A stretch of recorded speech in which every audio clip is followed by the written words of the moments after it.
We're going to go back to our roots to solve one of the biggest challenges that we face today, which is the volume of data that we're producing. I'm going to show you how we're going to have to go back to our roots as well to solve the next challenge, which is the speed at which we process the data. The amount of data that we produced over the past 100 years, we are today producing it in 10 to 20 minutes. So every 10 to 20 minutes today, we produce the same amount of data we produced over the past 100 years. In the next 10 years, we'll produce that in 5 seconds. What is absolutely clear to almost every technologist out there is that we as humans can no longer read and digest this information. We need help. We need serious help. And actually, most of the technologies, if you really dig into it, the ones that are taking the leading edge are the technologies that are getting that help. The essential help is in the form of algorithms. And in the past, we could write algorithms quite tractably. You could have a very good mathematician or computer scientist, a theoretician, and you could develop your algorithm. An algorithm is really a series of steps followed by rules in each step. Calculate this, take this data, merge it with this data, come up with this decision. It's a decision tree. And then you come out with a digested form or an interpretation of that. So it's basically taking your zeros and ones and transforming them into something that you find useful. Now, there are basically 3 kinds of algorithms. This is stated very simplistically today that can go beyond the kind of algorithms that we used to use in the past. Basically, we need very sophisticated algorithms, and we actually need machines to help us build those sophisticated algorithms. The one that is very popular today is deep learning. Many of you probably have heard of it. This is what Google is going into. It's what Microsoft, Facebook. Most of the people are using these deep learning strategies. What deep learning really is a series of neurons or nodes and with successive layers. And when the information comes in, the next layer has to combine that information in a certain way. And in the end, you can train one of these nodes to recognize all the different features and the conditions of a face. So it becomes a face detecting node. And if you show it enough images of faces or pictures with faces in it, you can train and develop the algorithm. Actually, the algorithm is so complex that you cannot actually understand it, but the machinery can run the algorithm. So this is becoming a very powerful tool, and it will be a very powerful tool that lives in the cloud that you access. And when you want to recognize something, you won't necessarily know or realize that actually it ran through this deep learning algorithm to decide what you were looking at, or a certain pattern of information. It's going to become more and more important because the trend is that everything is becoming digital. Our self is becoming digital. Our health is becoming digital. Being able to recognize patterns so that we can make decisions on that is going to become increasingly important. The second is what you can think of as brain-inspired design.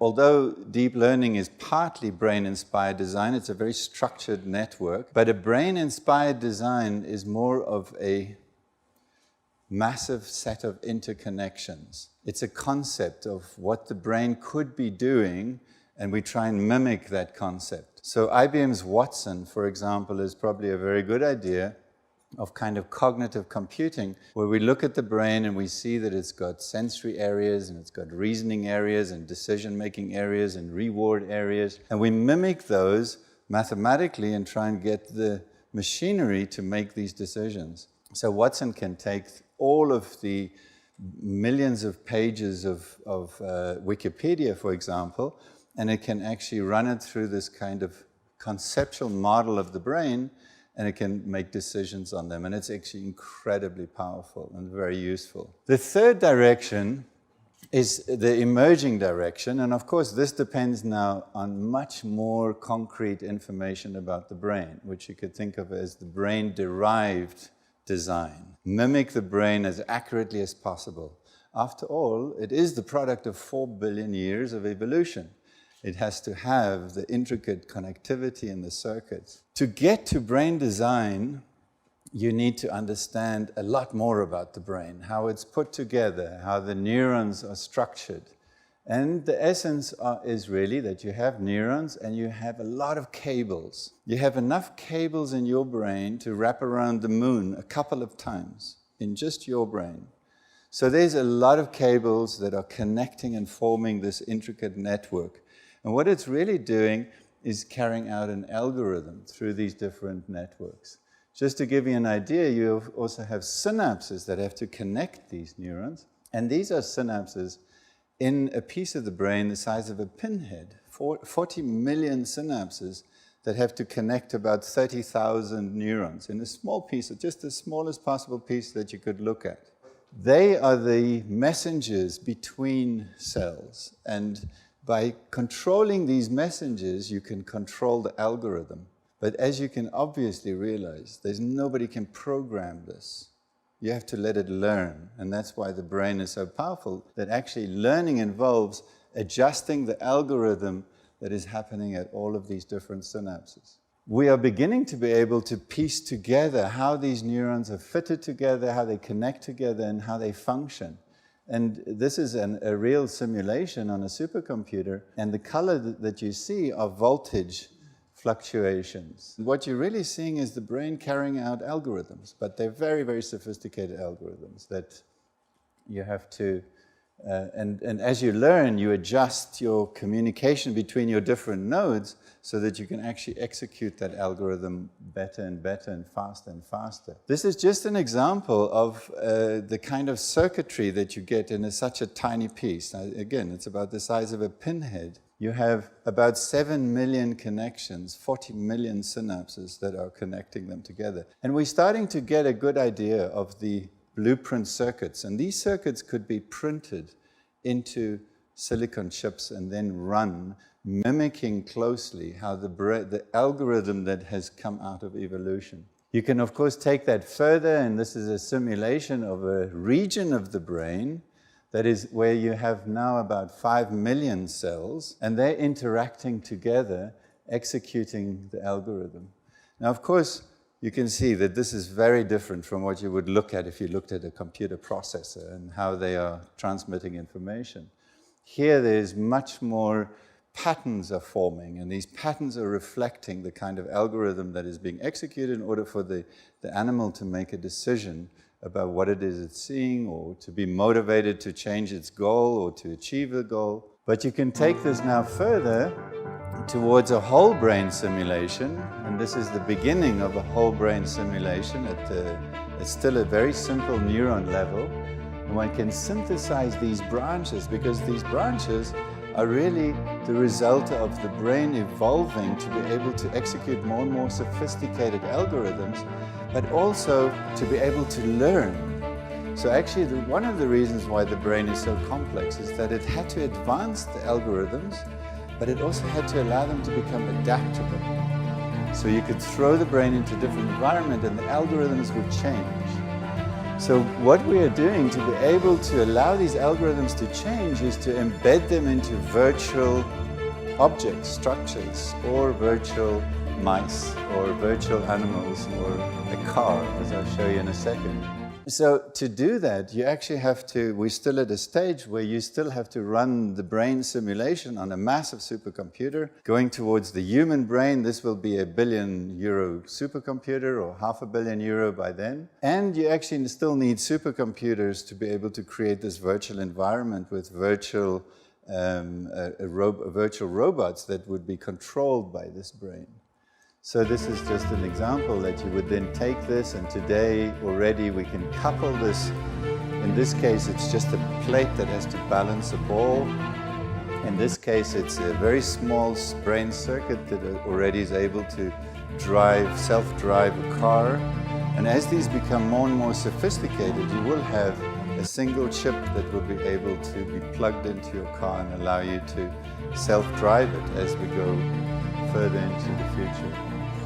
So this is an example of a robot in the Human Brain Project. One of the things that we're doing, the European Human Brain Project, is that for many years, researchers at the Technical University in Munich have been evolving physical robots. And this is one of the most advanced, latest robots called Roboy.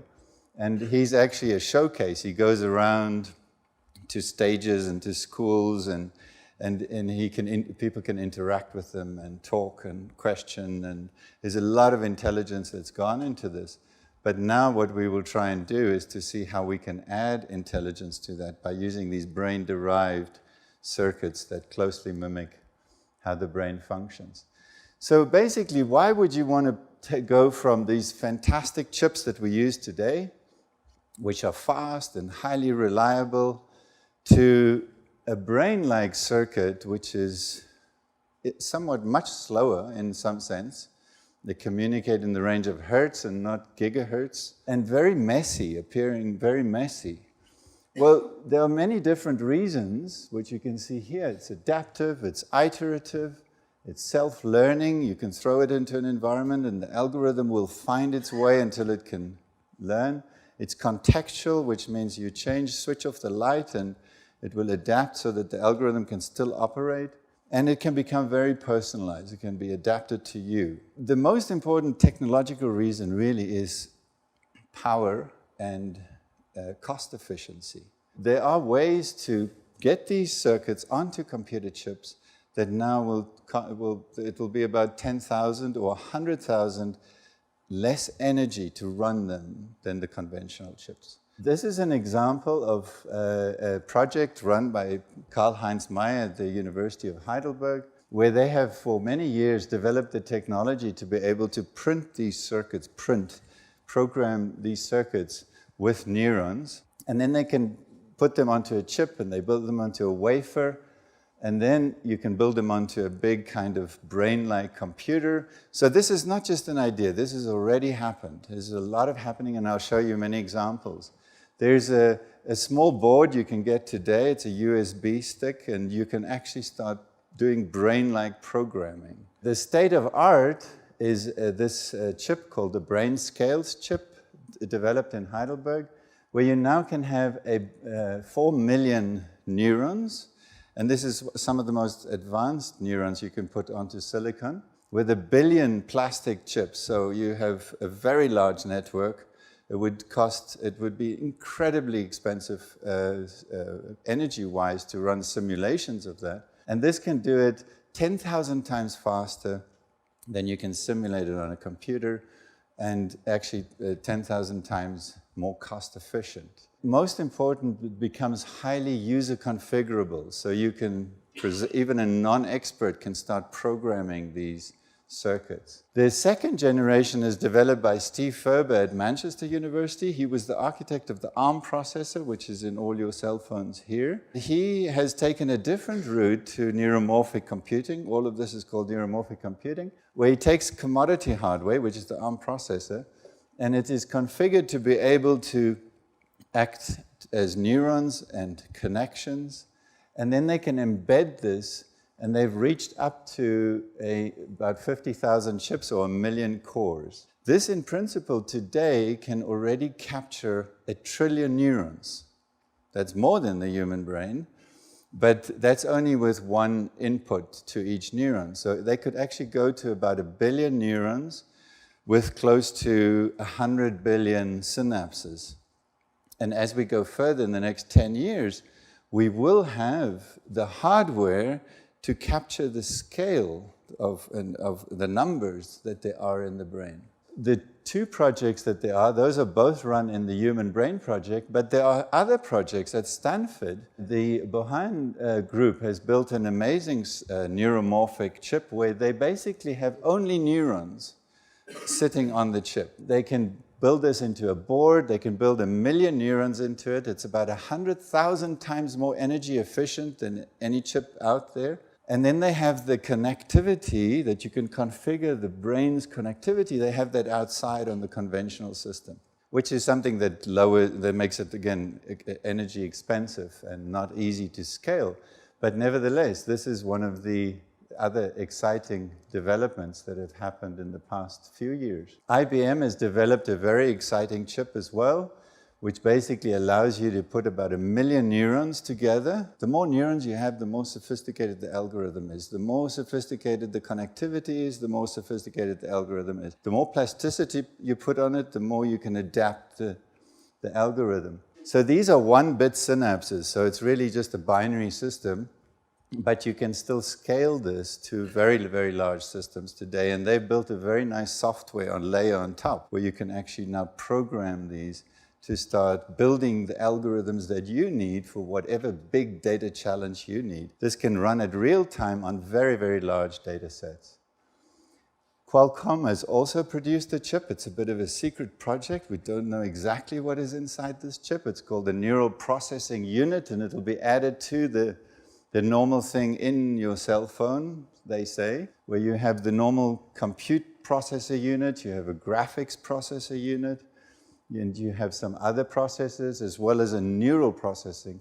And that allows you to do this kind of human-like analysis on the data. Very low cost, very high volumes of data, very fast. So there are already these 5 major initiatives, different directions, some of them complementary, some of them have certain strengths and other weaknesses, but they exist today, and they are being evolved at an incredibly high speed in order to make it possible for us to digest, make decisions on big data. We're talking about petabytes of data or exabytes of data in the future as fast as possible. So there's clearly hope that not only can we deal with the volume with DNA storage, but we're going to be able to deal with the speed of making decisions on such massive volumes of data. There are many applications.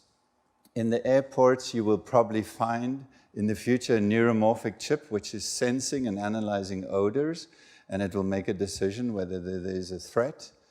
There's the brain-like capabilities of an owl to detect sound location is being implemented into neuromorphic systems so that you can easily have a device that would be able to track the positions of anything that's happening in terms of sound around in the world. You have something like Watson, where you have a massive amount of actual knowledge and data that's coming together, but in the end, to make decisions on that in the palm of your hand, on your phone, you would need to still use a neuromorphic processor to decide what is it that you want to know, and not just what is possible to get out of the system. Digital allography is another possible technology that could be supported by neuromorphic computing. A big development is that in the brain, the whole aspect of intervening by putting in circuits to adjust brain circuits in neuroprosthetics for Parkinson's disease or other types of disease or epilepsy,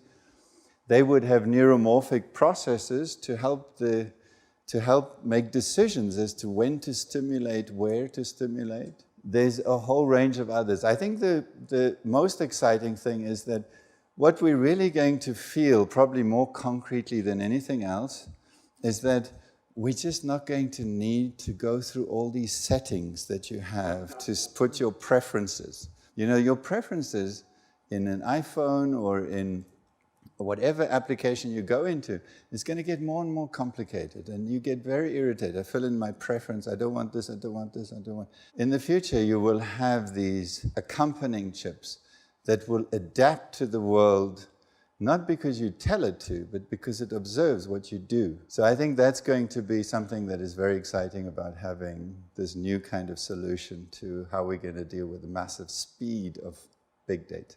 Thank you.